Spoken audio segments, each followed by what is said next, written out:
Mbote Balandia, politique et nous, bienvenue dans notre émission. C'est bien moi, Merveille Angolo, votre présentateur. Vous nous suivez partout dans le monde sur Africa Mobimba Télévision. Mbote Essengomingi, meilleur V parce que nous sommes toujours au mois de janvier. Meilleur V Nabino Nyonso et Sika Pibozwami. Lelo, tozali kolobela mingi, propos soit grande ligne oyo, propos tenus par son excellence ministre ya hydrocarbures Didier Bundimbu na Lubumbashi lolenge nini apesa ki propos nezaki réencadré par président de la République tokolobela pe mingi na remaniement ministériel du gouvernement Sama Lukonde wapi président alobaki yango na visioconférence et puis tokolobela pe lisusu na wetali mambu élection na 2023 pourquoi pas tolobela pe mingi oyo etali insécurité na l'est du pays yango na kembango pas invité na ngai ko pesa mbote na yo monsieur Kadhafi. Mbote mon frère. Je signale bien que Azali coordonnateur ya Kine Live monsieur Kadhafi Mbumudi esengo mingi ya kozala na kati ya émission oyo politique et nous. Merci beaucoup. Nandenge bokansi ko bengisa biso. Et je n'ai pas l'habitude de koleka na ba émission comme je t'avais dit hors caméra. OK. Mais bon, le kolapé moko o asala kamsala ba panzi sango. Tango ndeko asengi ko interviewer yo donc to ndima kaka. Il faut qu'on ndima parce que bisope to singa ka ba interview. OK. Et il faut toujours encourager nouvelle génération au Bino Bozali. Donc voilà, Mbote na Balandinayo, puis Yachen Bino. Merci beaucoup. Nous attendons directement les sujets du jour. J'espère que Olandaki, comment est-ce que média et le beli mingi oyo ba propos yo ndeko na biso Didier Bundimbu Atena ki na Lubumbashi, je sais pas si vous êtes au courant de cela. Bon, je sais pas, ceux qui sont au courant dans groupe mais ces derniers temps, à propos de comme belé, on soupait le Bama qui na côté Abuja et pour n'engager dans Kolobana bato ba la politique proprement. OK. Parce que on est mutu soki azana quit à déconaka souvent. Alors depuis un moment, on commence à constater que les anabat comme une folie yambongo siko yambongo belé tellement et comme ko sala bango folie et ba comme ko bimisa ba propos moko o ezana place na ngote moni mutu penza mayele mais ba comme ko loba makam o ezana place na ngote donc pour ngai batko nyonso bazali ko distiller ba message ya bongo ezana place na ngote. Faites la politique proprement. Même le chef de l'État, je ne pense pas que il y a sentiment na azozwango na ba propos ya bato bongo. OK. Azana posa certes bato oyo bazana maye les bases à la pembe na ye pona ko sungaye na makanisi ko azali nango lokola mokonzi ya mboka akokisa vision na ye pona mboka Congo démocratique. Mais ba propos oyo ko kende net ko kotsa discrimination pa ba susu ezali pena na tinate. Total kana ba publicité ezana mama sanga. Oyo raté mutu moko alobi ke non masanga na bango ezala kana molangi moko boye evimba mutu toi te vimba makolo soit te vimba libumu. Chacun vend son produit. OK. Akoloba non yangai produit nangai et tomate nangai eza qualité malamu soki bana bale yango bakozana santé malamu ezali naturel mutu na mutu avantaka qualité ya biloko o azali nango quitte au client ya kosomba client eza population ko kende na ba message o ya ko kabola ka batu ya ko discriminer batu mususu ngana mona kango eza kozala maile mukuse c'est vrai ba propos ko loba wana batu ko tanga ngana landi bango penzate mais ko loba ba makambo wana eza ba kwiti ya mbongo et puis kozala maile mukuse boyebi na mboka oyo je crois soki bolandaka politique il y a un député je vais citer son nom honorable Eko Konyangi. Il avait dit des choses sur le président Tshisekedi à l'époque, candidat et président de la République. Il a tout dit sur le président Tshisekedi, mais Lelo, Moutoua Kamba Congo, Kombone Tshisekedi, Antoine Félix. Donc il faut battre mon sous-sous, bazo appelle les sons et la nature, parce que même dans la Bible, et baloba, je sais pas ce qu'ils ont passage biblique ou bien ils allaient juste adage que nature était à capé bateau. Na ndenge makambo kotambola, il faut être à kabisope, était à capé bayi politique ata moi moké. Ba lekisa quitité ya mbongo. Parce que moni mutu a mesana kosimba ba $5 000, ba $10 000, ba $20 000, ba 50 000, à commence ba millions, à commence ba 500 000. Donc deux fois folie, folie en mbongo. Et bon ça n'y sera mutu même qu'enzamba exista. Alors laissons la folie, faisons la politique proprement, accrochons la population. Ngana yebi ezana batu à l'époque je citerai net Germain Kambinga. Germain Kambinga, je dirais il était élu na population vraiment parce que quand il était porte-parole il y a MLC, quand il passe à la télé, quand il est reçu dans une émission, vous aurez rappelé que Elenge Mobale azo bimisa makambu ya mayele, pas trop de sentiments, pas trop de positionnement kakayaye, mais il réfléchit comme intellectuel et comme ça les populations adoptent baza et belé certainement na milieu politique na biso, mais na dina loba que na place ya kobimisa makambu o iza lokola buzoba, il faut to lobara o iza lokola ya mayele po ya mayele tongaka. OK. Ya mayele tongaka, c'est tout ce que je peux dire et voilà. Il y a peut-être ça là qui a monté parce qu'à moins que tu comme proche à l'élection, il y a un sali bongo pour que Azal applaudit pas le président de la République. Bon, na lobby liboso a que nga na landi été, bato kotanga nga landi bangote, mais na pesika ka raisonnement na ngai par rapport ya bato o ba ko kanisa ke koloba bongo ezali malamu. Président de la République azana posa ya ko sepela te, ko sepela président de la République lokola acteur politique ezali ko apporter un plus en termes ya popularité. Bato ba adhérer na vision na ye, bato ba voter ye, bato ba admettre ye, bato ba ndimake ye penza makambo ko lobeza na nzela izazo. C'est ce que un chef, comme un président de la République a koki kolinga. Ce n'est pas kofinga o azalo ko l'adversaire politique na ye, yo kanti a robetelo maboko. Je ne pense pas. Et Félix Tshisekedi n'est plus un président qui entre dans ses fonctions. Il a déjà géré le pays pendant 4 ans. Je crois qu'il est déjà aguerri. Et Bamakambo ya Mike wana, je ne pense pas que Kosonga est important pour Naye. Et certainement, autour de Baké, Amérique pour recadrer Maloba wana. Donc pour Maloba que et Zana Tina te ko finga kabatu. Surtout biso otoko baye bazali ko kamba. Parce que biso tozana biso ka bangamba. Baye bazali ko kamba, il faut bazalaka na discours moko ya unité, discours moko ya cohésion, discours moko ya paix, discours moko ya amour, discours moko ozo mema batna mosala. C'est ce que les Congolais cherchent et non ba division comme beaucoup na biso a déjà divisé banda kala na ba guerre, na ba positionnement par rapport il y a un coin géographique, il y a une province, kuna Kasayen, kuna Congo, kuna Bangala et Boinaboye. Je crois qu'il faut tous aller unis pour Congo et Makassi. Très bien, Monsieur Kadhafi. Est-ce que il y a une question qui me surpasse déjà? L'homme en fonction, prenons le cas, il y a le ministre Enso Bazaliawa, a organisé soit des conférences, soit des réunions Mokoboye, a annoncé arriver soit élection. Il y a un président ou en exercice. Bon, je crois que c'est ça, mais tous en attendant la campagne électorale. Ok. Tous en attendant la campagne électorale, mais tout acteur politique a capitalisera toujours tant au hasard les la population. Surtout les bazoko réussi pour ça la meeting les bosso full abatu. A kodinga politiquement a capitalisé en gros pour la qui s'appelle couleur politique na yomoni. Biso surtout en Afrique, je pense c'est ça partout à travers le monde.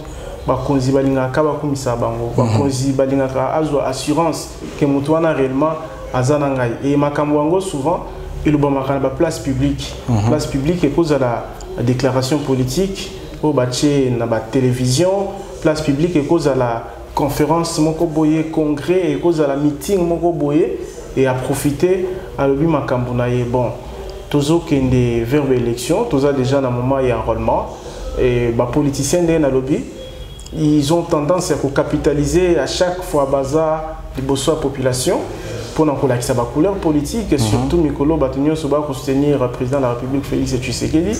Tout le monde veut montrer qu'il est avec le président.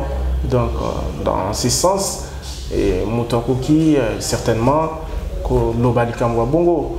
Mais selon mon bec, il y pour toi, on attend une campagne électorale. Mais Peki Sami Pété, que Moutalo, par exemple, est candidat président dans l'élection il y a 2023 et que Zala, Moutou XY. La une question, parce que la vidéo, moi, je suis sûr qu'il a qui déjà, il y a ex-ministre et enseignement. Ouapi, à l'époque, il y a Kabila. Abeta qui m'a beau pour Kabila. Aloba qui m'a beau pour l'actuel président de la République. Après un temps, a changé casquette. C'est l'une des raisons ou l'une des questions mais qui est un peu qu'on nécessité yango si salama par rapport il y a politique il y a Congo nabiso et salama tout ko salema yango mo na tuneli mutuna wana. Bon, je crois na mutuna wana réponse nanga liboso eza na kati. Donc ils a payé une partie à réponse pour na mutuna bongo. Na illustra kinga exemple ya député Kokonyangi qui avait dit tout sauf rien sur Félix Tshisekedi à l'époque candidat président de la République. Alors même de la société, dans respect, il y a honneur au président de la République à Kozanango. Mais ils ont au sein de la politique, au sein de proprement. Ok. Ata, na couvre l'activité à chef traditionnel, bazaraka clair, ceux qui basent l'activité na bango. Ils disent pour na bango, chef à Kozana couleur politique té. Chef traditionnel, chef coutumier, Aza Kolo Mabele. Kolo Mabele a traité à mon consignon sur Oayaka. Donc, ceux qui l'élo, mon consignon, par exemple, le Bézalaï Kabila, ils étaient avec Kabila parce que Kabila n'est mon consignon Congo. L'élo, ils ont Félix Tshisekedi. Ils sont avec Félix Tshisekedi parce que Félix Tshisekedi n'est mon consignon Congo. Lobi sowe vous appelez Martin Fayolo, sowe vous appelez Matata Pono, sowe vous appelez Ngai, sowe vous appelez Yo, bakozala toujours parce que bango baza ba gardien ya mabele. Donc robot to la bango mabele te mabele pe koti ko kende nulle part. Alors oyo politique ya ba chauve-souris wana yango nga nazo ko décourager. Eza mabete ko soutenir président en place. Mais extrémisme oyo ba musuba manifestaka pour na sentiment na ye politique pour na ba vertige ya ba mbongo. Il y a des autres attrapés, dans le comportement, dans le dire, dans le lobby et consort. Donc voilà un peu tout ce que je peux dire sur les sujets. Nous avons combat batute, batunyo so kotanga bazali élevé en dignité, bazali ba konzina biso. Donc nazo ka courage ya kotanga katanga bango mingi penzate. Natangi député national honorable Kokonyangi parce que Makambalobaki, je crois, ils ont qu'à en plaire. Moment la campagne électorale, voire même El Bazar pour annoncer Félix comme candidat président de la République. Et ils ont moi mon boulot et Kota qui est à Genève consort. Donc c'est ça un peu. Mais sinon, je me réserve trop à autant à combat surtout dans le sujet polémique. Et voilà. Très bien. Je signaler que Toyambeli Bisso Pebino Lokola, Monsieur Kadhafi Mbumboudi, coordonnateur il y a qu'une live magazine. Nous allons au bêta mini solo. Il y a politique et nous changeons les chapitres, parlons des remaniements ministériels du gouvernement Sama Lukonde. À chaque fois, toujours qu'il y a une élection, à chaque fois que vous changer année, il y a toujours remaniement, il y a gouvernement. Ça dit à quoi tout ça? Bon, Congo est un pays à problème. Dans le bas, il y a un conflit ébélé déjà, une division ébélée. Il y a un tête au côté de Kaka, na makambo ya bongo ya kukabwana ya koyinana ya kobendana. Ba remaniement mususu pe ezali ba kobendana wana ndetinda kango. Prévané omoni lelo ba ministre ya Moïse Katumbi et Misato Mokoka. Olo ba majorité ya ba ministre ya Moïse Katumbi balongwe na gouvernement Sama Lukonde Kenge. Ezali bozangi boyokani kati na politique na biso oyo nde etindaka biso to koma na ba problème wana. Ezali babitumba boyebi à l'époque Joseph Kabila président de la République tomonaka système ya 1+4 o ezalana noté président na 4 vice-présidents. 4 vice-présidents. Nyonso wana ezanini bopotana kowelela bo bitumba ti bandima ba chef ba rébellion wana nyonso ba kuma pe ba président bazwa pe bokonzi ba Jean-Pierre Bemba ba Azarias Ouberwa na ba papa na biso mosusu atako ba nyonso bazalaki na makambo ba rébellion te mais tout le monde a 1+4 tout ça bato ba koluka pouvoir bato ba koluka na bandenge nyonso akomaka na pouvoir lelo omoni makambo ndenge eza ko rattraper biso Jean-Pierre Bemba a na pouvoir le fait qu'azali proche du président Félix Tshisekedi le fait que bangonde basimbi union sacrée aza na pouvoir est-ce que lelo akondima akosepela na oyo ba M23 ba kosala quelles que soient les raisons akondimate que mutu songolo pakala lisanga batu songolo pakala bami pesa na ko bomaka baninga na ko tumbaka banda kwa batu simplement parce que bazo sepena mokonzi za nesikate simplement parce que balingi bazo bokonzi donc yango nature faut être ya biso nyonso ezala bango bakonzi na biso ezala biso remaniement ezali na pouvoir d'abord discrétionnaire ya président de la République ou ya komona par exemple que nangonga o namoni vision nazaki nango projet nazalaki nango na équipe oyo ezali matérialisé te na banzi te photo changer bato donc akoki ko changer premier ministre na ba ministre nyonso bien ndamba ba ministre o akomona ke basali musala malamu a reconduire bango o amoni ke basali musala malamu te a changer bango remaniement mususu ezali pe ya ko kabola parce que amoni Félix Tshisekedi soki neti remaniement esalemi et comme on a mandat moko asali na 3 gouvernements abandaki na gouvernement ya Ilunkamba ou bazaki na coalition na FCC ya Joseph Kabila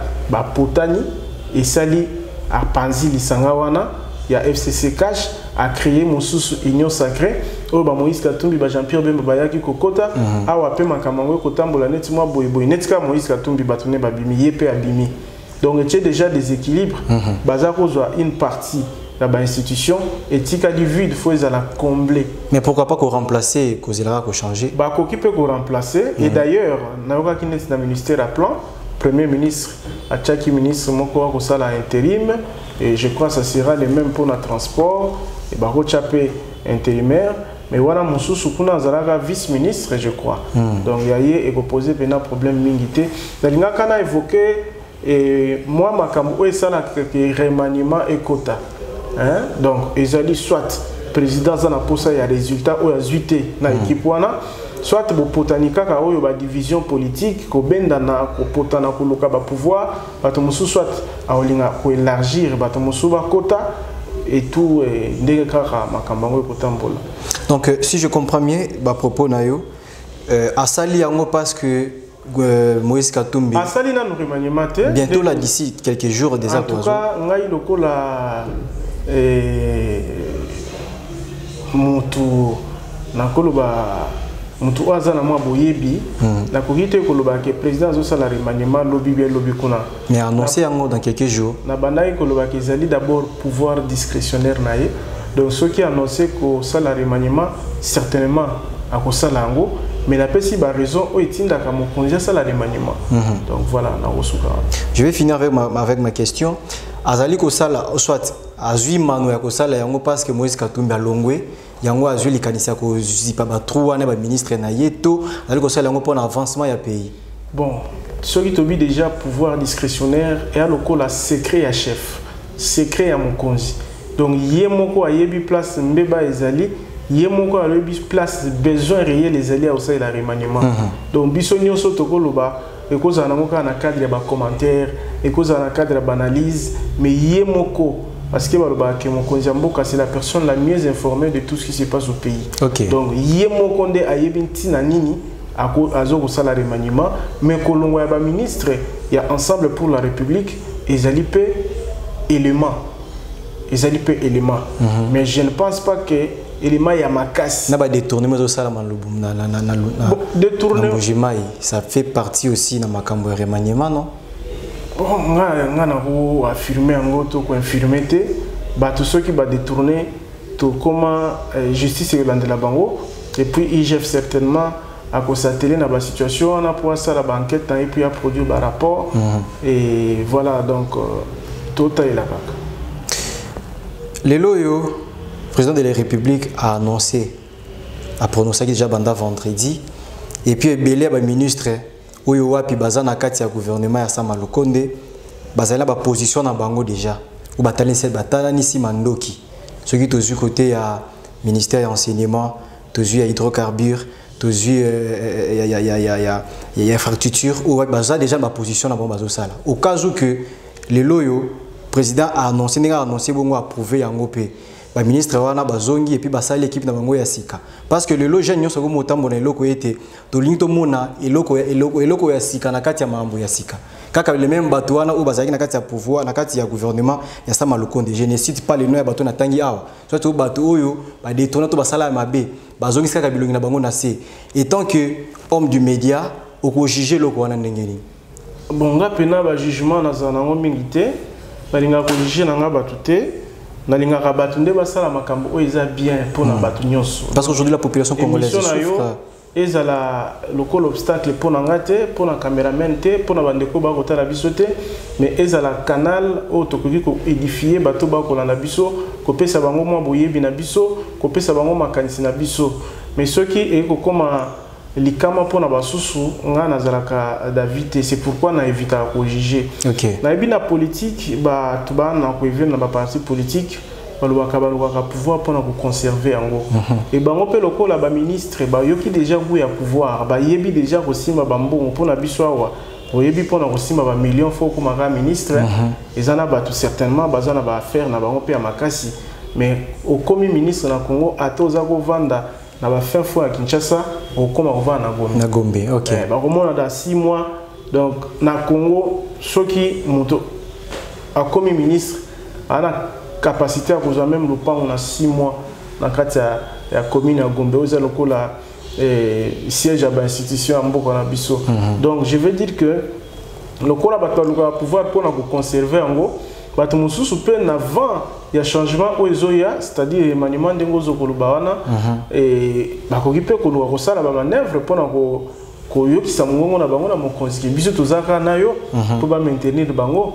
Mais je pense que remaniement sur ko salama azali na vision ya oya lingo sala et puis ayebi mutu na mutu o anomaki apport na yezalaki nini nani asali nini nani asali te nini nani toko kolongola nani toko bakisa nani toko tika. Donc on a pouvoir seul le chef de l'État bango pe bakolo bana bango bongo me bakomi pe ba ministre te oyebi ezala ba pe basala ba fait avant gouvernement ebima mais finalement gouvernement ebimi comme on ezate ba ministre ba bimi bato mususu. Donc c'est ça un peu. Très bien, merci beaucoup messieurs Kadhafi Mbumudi Bozolanda biso partout dans le monde Nabokasi à Africa Mobimba Télévision. C'est bien moi Merveille Ngolo, votre présentateur de l'émission Politique et nous, élection 2023.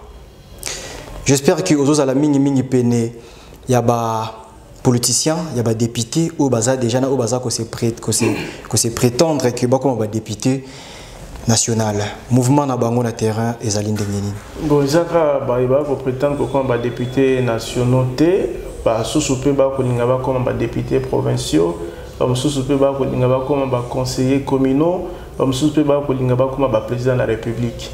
Bon et tous en la période d'enrôlement ba bazali ko croire na élection par exemple mobiliser ba base na bango mais enrôlement ngo pour être franc ezali timide kaka na Kinshasa te. OK. To komona ba image na ba réseaux sociaux ndenge bato ba kotinda ezala ba province.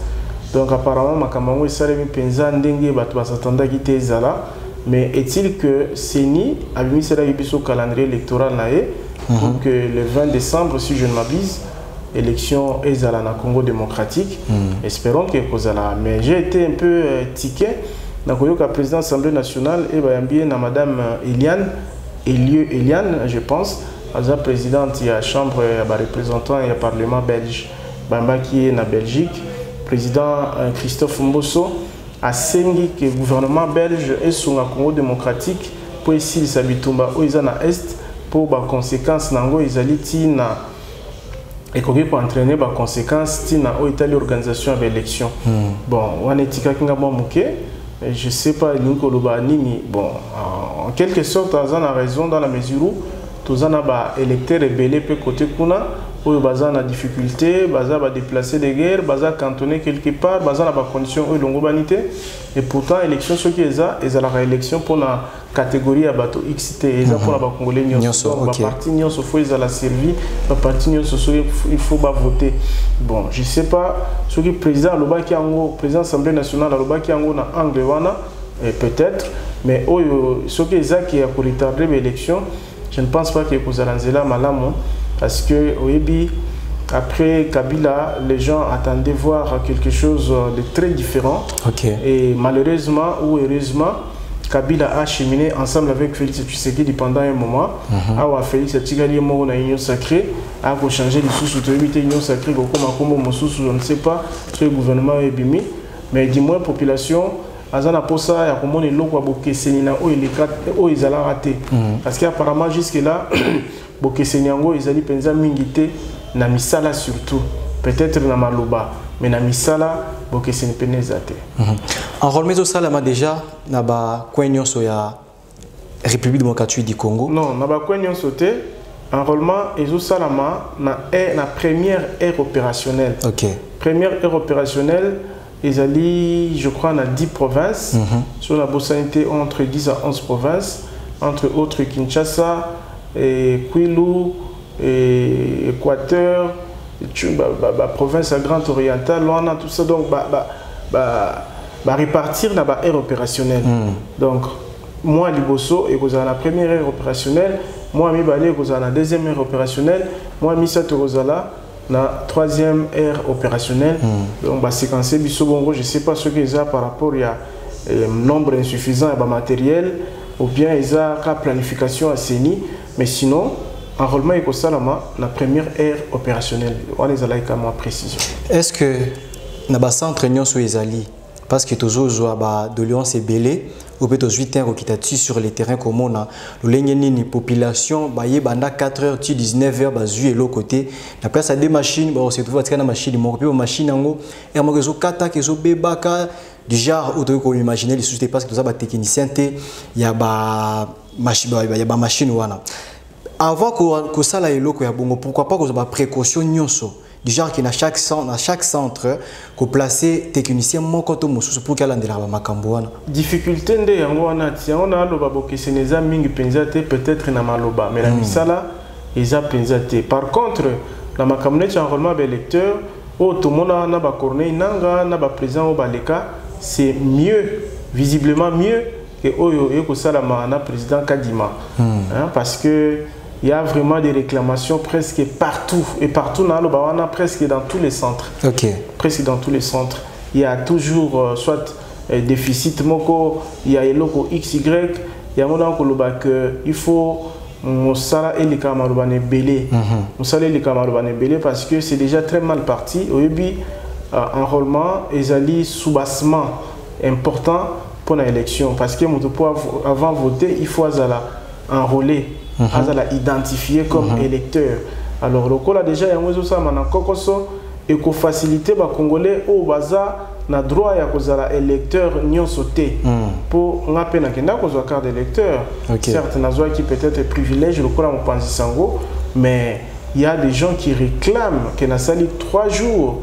Na yaka de 5 heures ti na zone pe na carte T et j'ai eu le temps ya ko solo la moké na bato ba ko sala kuna.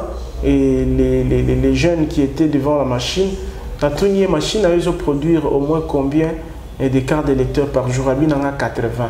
Alors, dans le centre de Bango, basé dans la machine qui a mis ça. Dans la machine Misato, on a mort des jeux sur la thèse qui a déficit, il y a charge. Il y a un problème, il y a charge. Parce que ceux qui chargent dans Bango, comme il est déjà assez à 50%, et selon ce que j'ai appris, la présidente du centre, moi j'ai imprimé carte d'identité comme le monstre.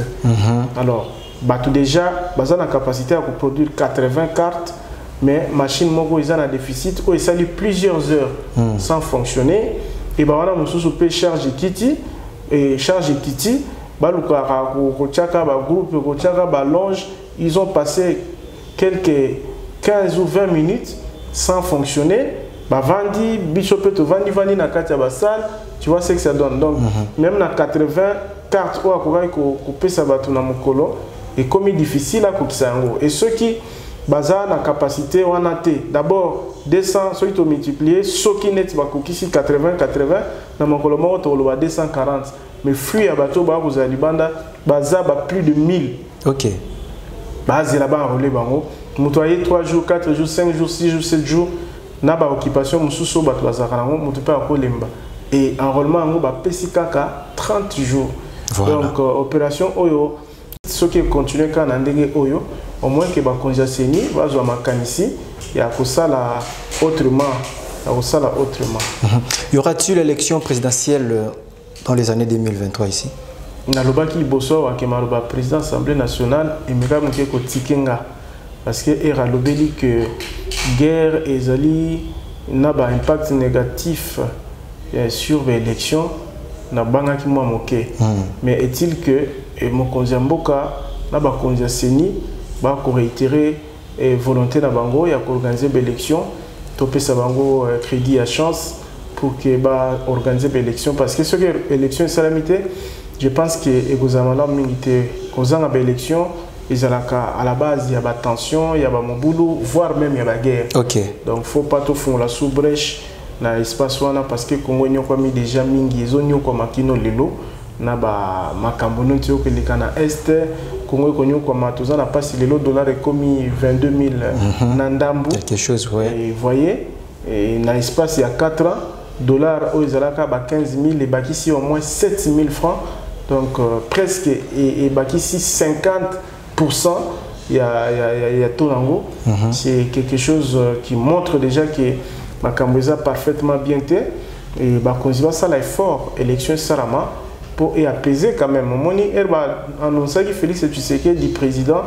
ata ba congolais musuma se pela quitter mais du moins ba moni que eza kabila lisute eza mutakabila te eza bord politique musunde ju commande donc ya onde ça dit que après un temps battement esprit équité quand même parce que ba moni moi na Etienne Tshisekedi a eu quand même pouvoir eza so kabila te et qui ici attaque au bâtiment sous tension zaka komata mais sinon élections à la organiser et vous allez malade il s'appelle démocratie na biso na ba centre non sotozo tambola ou wapinga pe na kenda ki ko s'enrôler il y a certaines populations bazolo ba ki ba ko voter mais on pressent que ba chef à centre bazolo ba ki moto il faut ya ko voter parce que carte aux yeux ali carte kaka te to fanda na yango izana carte pour citoyen aux ali ko bomba mapona biso nyonso ba congolais il faut voter ba ko pesa o yango est-ce que maloba wana ezali ya solo to ya lokuta ou pas ou tozoka na ba chef à centre bon on comprendre yango bien te carte de lecteur izana carte pour citoyen na carte je sais pas ce que ça veut dire mais naibi ke pa na biso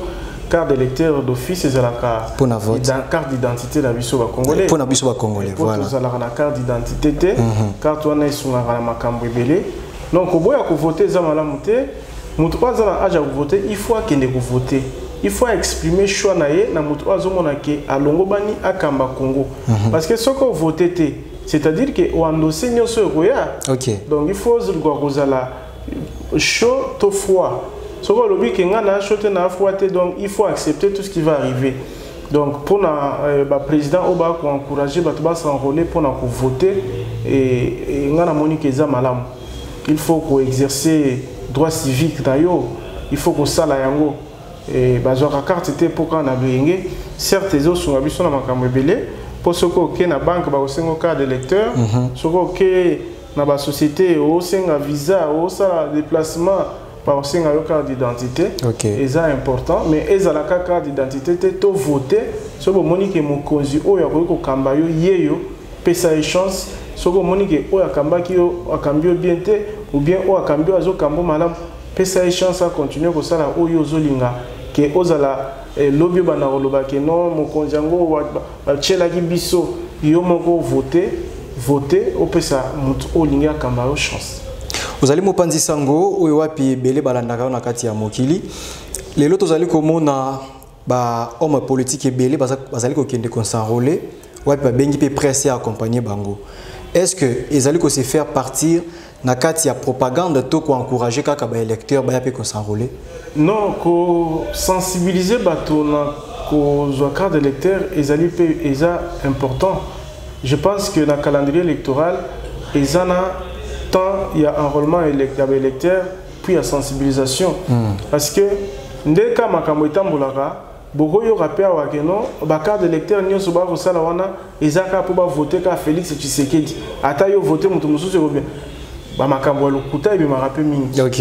Alors il faut que mutu d'abord mutu ozo que ne ko s'enrôler na intention na likanisi ya kozala candidat pour a comme député il faut ba élire. Alors il est dans les droits il y a ko sensibiliser ba to ba s'enrôler pour que azo chance ya kozala voter. Donc c'est bien et c'est important que sensibilisation en ait salama que benda batuna raison va comprendre parce que na ba opération oyo makamba lokuté lo ba mingi ba intox pe le kaka mingi. Alors pendant ko barrer route na makambo nyonso wana candidat na candidat mutu nyonso ko prétendre que vous êtes candidat il faut sensibiliser base surtout que bangonde ba ko voter. Pourquoi pas année wapi salema qui élection makambo ezala kité te ezala kaka mais ande tezé lelo te ezala kaka ezala je pense que yo za un peu jeune ceux qui t'ont reculé de 4 ans vous allez peut-être trop reculé de 4 ans vous allez très concerné dans makambo élection mais campagne électorale ba sala ba sensibilisation tout monde a battu ba sali ba carnaval pour nani alors sensibiliser battu bo s'enrôler ezala kaka eza important battu ba s'enrôler parce que élection eza dû na enrôlement donc bakoyi biso que non bato s'enrôler baza net seni touro yo cap na chaki po azala na 50 millions d'électeurs et na suka bakoyi bisa bino que tozu par exemple 20 millions d'électeurs 30 millions d'électeurs 60 millions d'électeurs et ceux qui bato s'enrôler ndé ko pesa chance na élection à malamu balo ba que non élection na bato participer mingi bato s'enrôler ba voter pe eza bien donc campagne ko sensibiliser bato na ba né leki et salamaka et ça la makakak na ba élection pe ko ya lobby soki na 2028 et ko ça la mapekak donc c'est important ko sensibiliser bato ba s'enrôler pour biso net population na biso azana maturité politique o ezana bikolo musute lokola ba France ba États-Unis ba mboka mususu eza un peu avancé en termes de démocratie. Lelo kasi soki mokolo yango ekoki j'espère le 24 déjà si j'ai une bonne mémoire le 24 janvier nde makambo ya enrôlement ezali kosi la ke ba population misusu ba s'enrôler te ba kosala ndenge nini. C'est pourquoi CENI il faut élargir parce que ekozala quasi impossible que bato nyonso o bazo ko se présenter na ba centre pour bazo ba carte d'électeur na bango bazala servi na un mois. Soki alingi asala élection ya bien bato ba participer il faut obligatoirement CENI abakisa mikolo ata un mois lisusu parce que besoin ezali azwa bato belé po nga na carte d'électeur donc na centre musuti na ko s'enrôler certainement machine na bango ezape na ba information e ko lakisa ke moto asi a carte wana asi a carte moya senga lisusu pour la deuxième fois ezate ba pesa bato nyonso chance ya ko s'enrôler pour ba exprimer et besoin na bango en termes ya mokonzi balingi akamamboka. Très bien, parlons de l'insécurité à l'est du pays. Tozali na 9 pays voisins. Pourquoi kaka la République démocratique du Congo n'est pas menacée chaque fois? Parce que toi ma capacité, parce que tu es faible. Tu as na armée à ma capacité, tu as lipé na bomengo belé. Moni na banque nyonso ezala biso ezala mboka mususu na banque batiaka sécurité à makasi. OK. Pour babige mbongo bomengo eza na kati yao. Na banque badekaka pamba te. Bakota pamba te. Soko koti omona bazana ba caméra ça et là pour la sécurité. Donc biso le fait que tous appena ba minerai belé nzamba pesa bomengo belé ezala nkita mabele to assez à mabele, il faut tous ala na armée à makasi. Et toi na armée à makasi te. Jusqu'à là, tous en armée à ma capacité. Donc espérons que dengue ba recrutement zo salama ba formation zo continuer au pesama to ko armée o ko la dissuasive o ko bangisa o bi na époque ya maréchal Mobutu makambo ko lo balelo ezala raté parce que azalaki na dipinga o eza ko bangisa. OK. Donc yo ko simba zaire bandi ndenge ni mboka lokola Rwanda ko simba zaire bandi ndenge ni mboka lokola Uganda au Bana ndenge ni po ba kolia yoka le même jour. Na si boyoka lisolo maréchal Mobutu a tindara ba ke longo la lumière moko eza ko déranger na Brazzaville. Je crois boyoka lisolo wana. Et même musée ezana ba obi moko ya braza et betare kati réponse ezalaka. Donc c'est comme ça. Ce qui ozali na bomengo na yo, il faut zala pe na makasi ya kobatela yango. Donc biso ne makasi wana pe na tozangi yango, yango ko pesa biso moi kokoso, mais je crois que ndenge ba lever biso mesure ya notification wana, ndenge Conseil de sécurité des Nations Unies a levé mesure ya notification pour na ba achat ya ba matériel ya bitumba na RDC.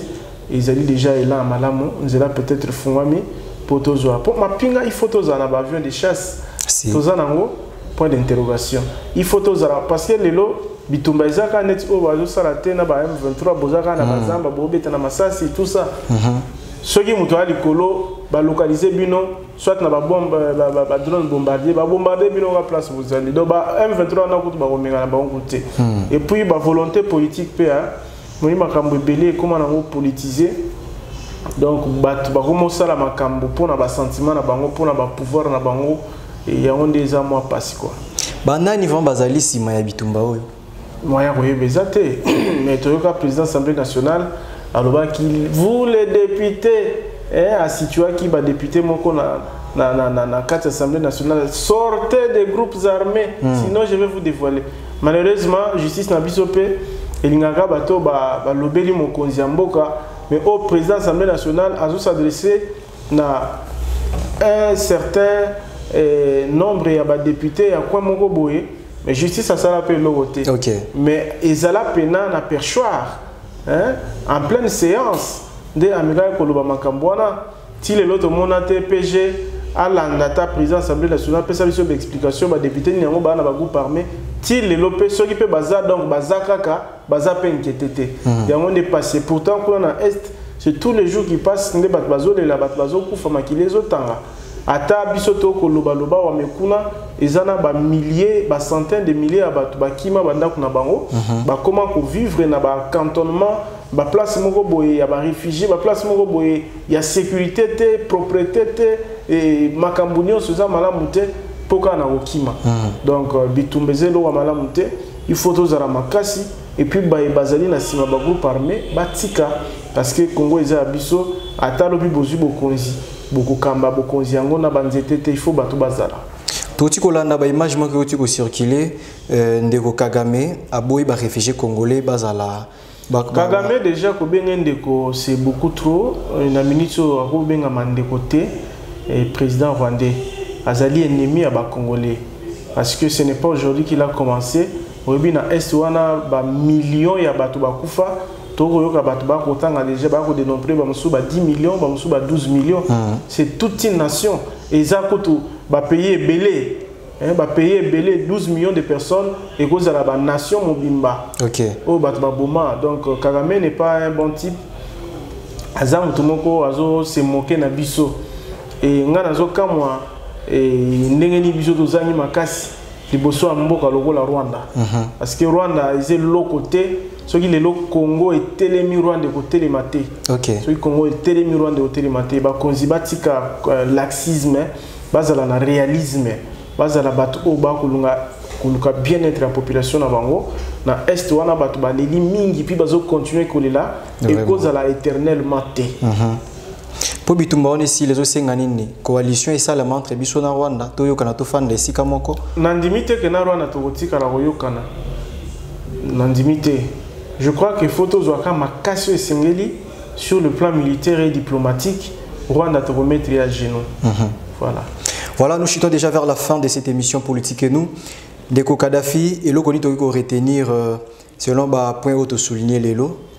Bon, je pense bato ba kolanda biso ba ko kanga moko na moko ba point to lobeli ebele awa mais pona ngai tozala na bolingwa mboka elinga kolobate koza l'acteur politique mutu na domaine na ye neti ba biso to mi pesa na biso lokola mbeka moko boye ata bato ba edara biso te parce que tout le monde a izana bato batela la cotisation moni ke batindele pe $20,000 batela ki 1 euro tout ça biso na temps oyo to sali na masolo oyo tozana bato ko bakabela biso te et tozana bato atindela biso matériel te donc to bundara et puis tozaka kana même ligne oyo tozaka nango donc ko sali la mboka na intérêt te lokola ba biso Aux un soutien particulier, mais tu es conscient de ce que tu fais et tu estimes que tu es en train d'aider ton pays. Ok. Donc, bisogno sosogi tozana optique wana total akate bango basali boya bango na basala ki boy te voilà to kotonga te mutu me mara Pierre naye et en termes ya kosunga mboka poto tombola yango et kene liboso. Mais sinon na opesa bino merci ne bokanisa ko yamba biso et merci na bande konyo so pe bazuta kolanda biso na mwangonga oyo et pesa meli biso na émission na bino. Matondo mingi na ko répondre à l'invitation na biso malgré tout ezala qui est un peu moins bouleversé mais aussi disposé pour que bouleversé par rapport à ba plan d'itana yo. Mais c'est naturel que naza na ba responsabilité, c'est normal que tananga ezala pe entaché na ba préoccupation mosusu. Mais dis-moi la PSA Bino R 15h, je crois que tourner monsieur à 15h. C'est ce que je vous remercie. Et ça n'a bouleversé ma paysanne la 4 quoi. OK. Merci beaucoup, merci na bande konyo so oui balinga ka émission politique et nous merci na balandinyo so ya Africa Mobimba télévision ngai wapi merveille ngolo na équipe Mobimba ya politique et nous totondi bino botondi melesi lisusu na bilili epa ya Glody Mesa melesi ya ko accompagner miso yo kino na suka ya masolo na ndeko Kadafi Mbumbudi coordonnateur ya Kine Live magazine. Quant à moi je vous dis au revoir et puis on se retrouve au prochain numéro. Merci. Merci.